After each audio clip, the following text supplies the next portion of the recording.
Hello, and welcome back to another Pen Talk. Thanks for tuning in. Glad to have you aboard for this journey. It continues. And we see an interesting box, a little bit psychedelic, if I could use that word. So you might wonder what's in here. Well, I'm not one to keep your suspense up. So we can see it's an M100. Looks like it's a fine nib, and that is correct. I'll see if I can translate some of the other Chinese characters, but sometimes it works, sometimes it doesn't with my Google Translate on my iPhone. This slides out, and we get a really nice looking box with that, embossed silver logo. Same logo that's in the outside cover. Very nice, feels good, nice spring loaded, and we see the pen. So when I originally saw this, I thought it kind of reminded me of the SD, but my recollection of using it in DC was not enough for me to relate the two, and some people said it was the Live in U pen, the Taiwanese pen, and we'll compare it to the Live in U one that I have. But this resin, which I think is an acetate, it's not an acrylic. It has that kind of subtlety to it. I mean, this is a pen that would work in a business environment. It has a decent amount of chatoyancy to it, just enough variations in it to make it very interesting. Kind of in that tortoise family. Very nice simplistic clip. Very functional. You can see that little ball on the end, so it's easy to get this over thick fabric, or if you had a pen case that had a nice thickness to it, that would work. It's an unscrew cap, about 1.5 turns, and we see a beautiful section, the same material as the rest of the pen, and a number 5 Schmidt nib. It fits nice in the hand unposted, but as we would expect from this design, which is reminiscent to me of Schaefer balances, it fits fine in the hand. We'll switch to my left so you can see it in the sunlight. The weight is of no relevance because it just feels very light. It's very balanced, to use that term affectionately. So we're going to compare this to some other pens. Admire this acrylic or this acetate a little bit more. Look at maybe what nibs might work in here, and obviously right with the one that the pen came with, and see how this Schmidt nib performs. Here we are with the M100 partially disassembled. I always like to clean any new pens that I get, so the nib and feed pulled out of the section very easily. It looks like there's a collar there, but it didn't unscrew. It's a nice piece of brass here, and it has that overlay with that beautiful, I think it's acetate, but I will verify that. This is just beautiful. It's a nice ledge machined in there that's going to seal up well against the section. This is not the world's best converter. Usually there's different materials here, maybe a metal ring, sometimes a metal ring up here. This pulls apart, so if you ever want to clean it or relubricate it, you can. But I got the nib out because I wanted to compare it and see what other nibs we might put in there. This is looks like a number 5 Schmidt, but let's compare it to some other number 5s and see how it looks. So people talk about the nice things that make a pen feel special or well made. Look at that Moonman engraving on the end of that section. That's really well done, nice. Too bad they didn't put M100 or any other designation there, but at least that's a nice little feature. We wouldn't be the same without doing some LED X-ray work here on this amazing acrylic. You can see the translucent bits and the solid color bits certainly come out well in this light.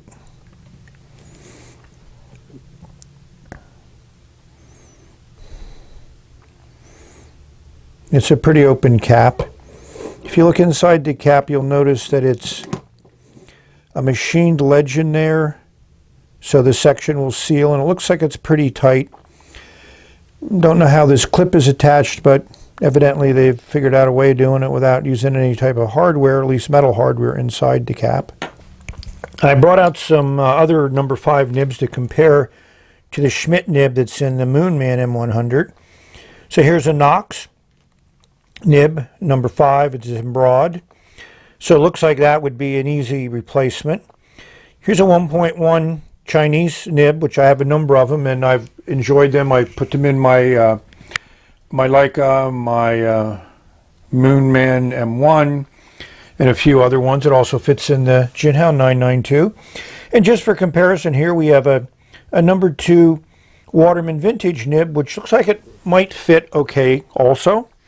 Considering the quality of this pen and how it looks, we definitely might give that a try. Hold on and see what happens. So now let's talk about writing.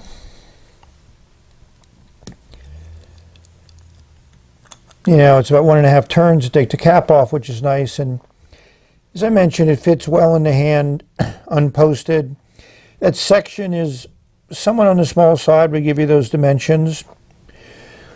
But, you know, like I said, you can always post it, and it does post nice, and it feels a little bit, you can feel that cap will give you those weights of the pen and the cap.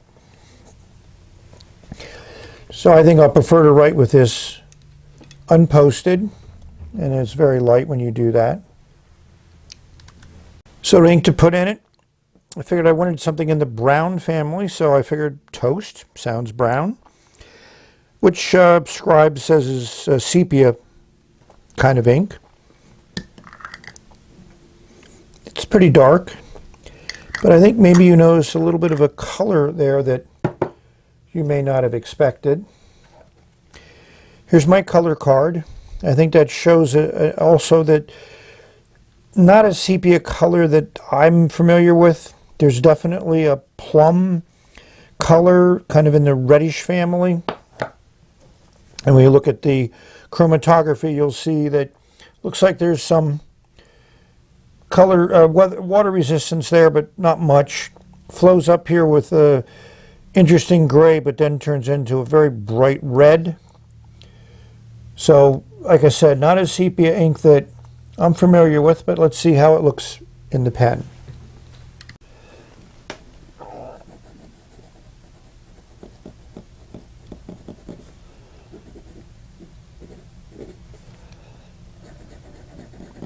I mean, this is definitely, I would say, an extra fine. And it's writing well now. When I first inked this up and I first wrote with it, I felt it was a little bit scratchy. But now it feels good. It's a little soft. I mean, you can spread a little bit out there if you're going to put some pressure on the downstrokes. Not something I would do on a regular basis. So I like it. And as you saw, we could put other nibs in here, but that's for another video. And I think we just need to do a quick comparison with the Schmidt nib in the Live in U pen. And they feel very similar. So consistency is very nice. This is Robert Oster Soda Pop Blue, which is definitely a blue that pops. So we're going to dive in a little bit more into the pen, but I figured I'd give you the writing sample up front, just so you don't have to wait to the end. So we're going to rate this pen.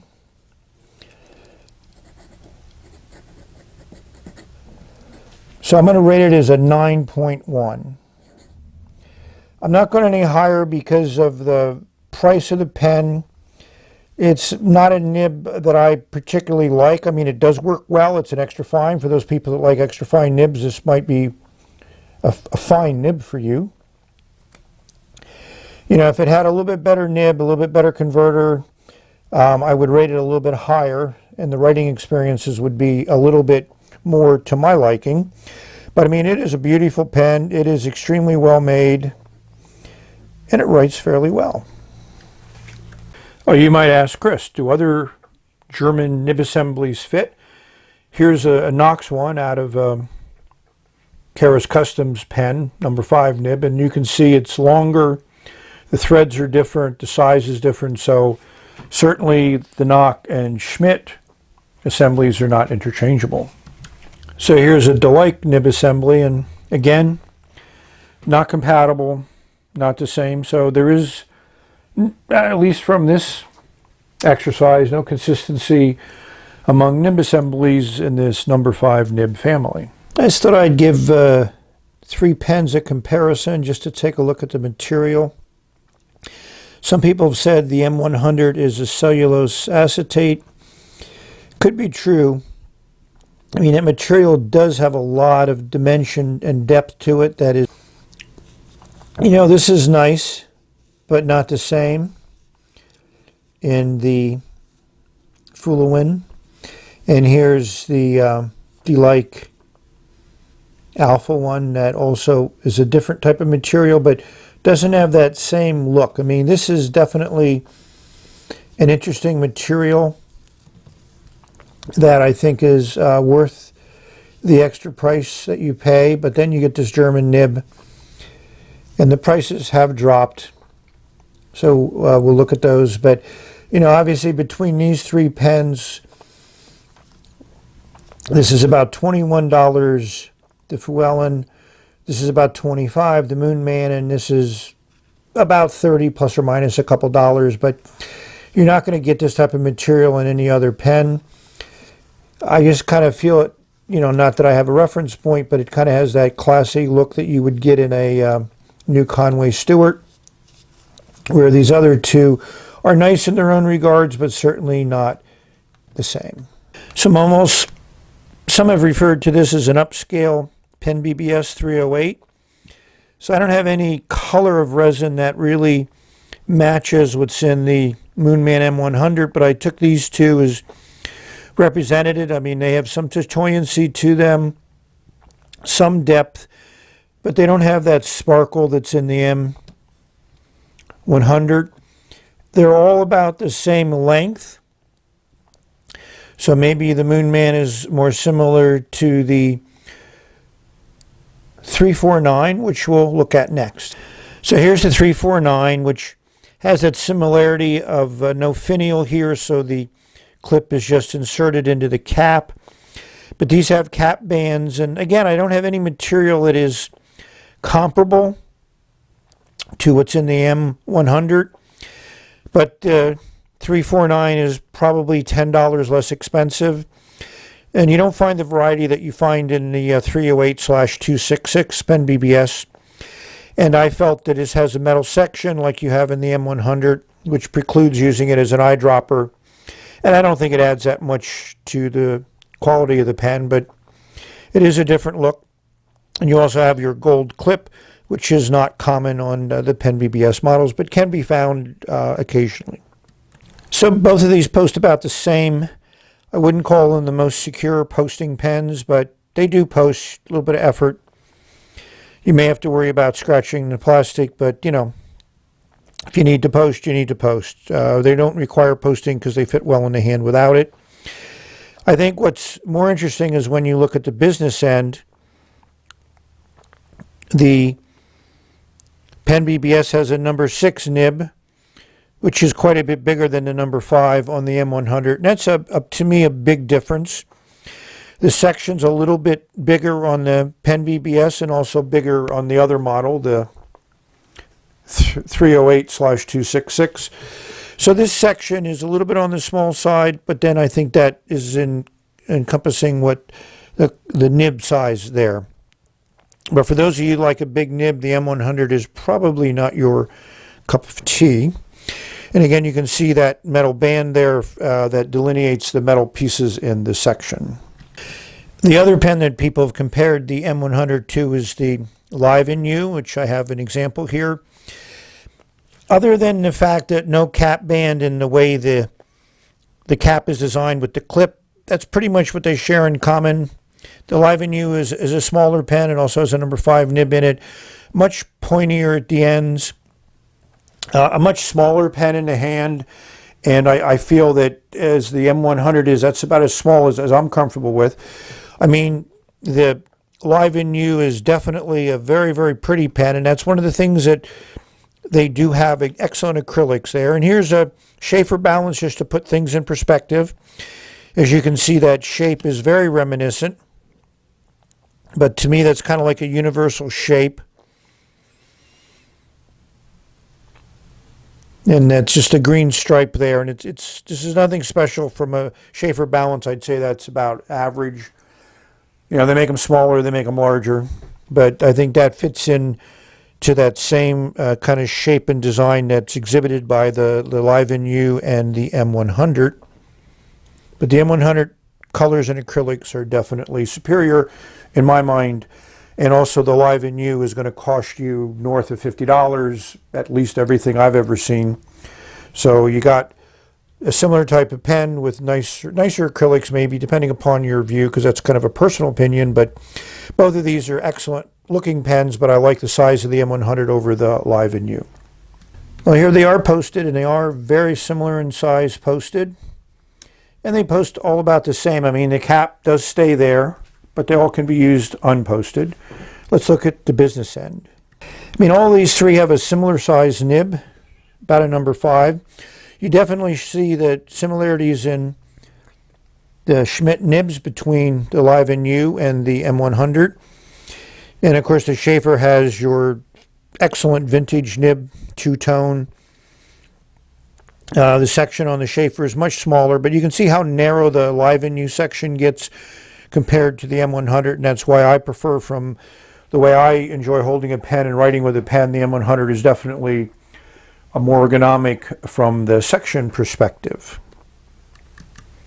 So at the end of the day, is the M100 a good value? My answer is yes, mostly because of the finish is exceptional. The material used in the making of the pen is exceptional, unique. The size is average, nothing to write home about there. It's good balance, and it does look a little bit like a balance, that classic size.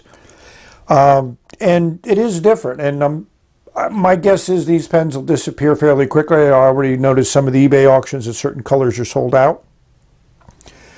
So if you can find it for under $30 now, and maybe it'll drop even more. You never know. Supply and demand.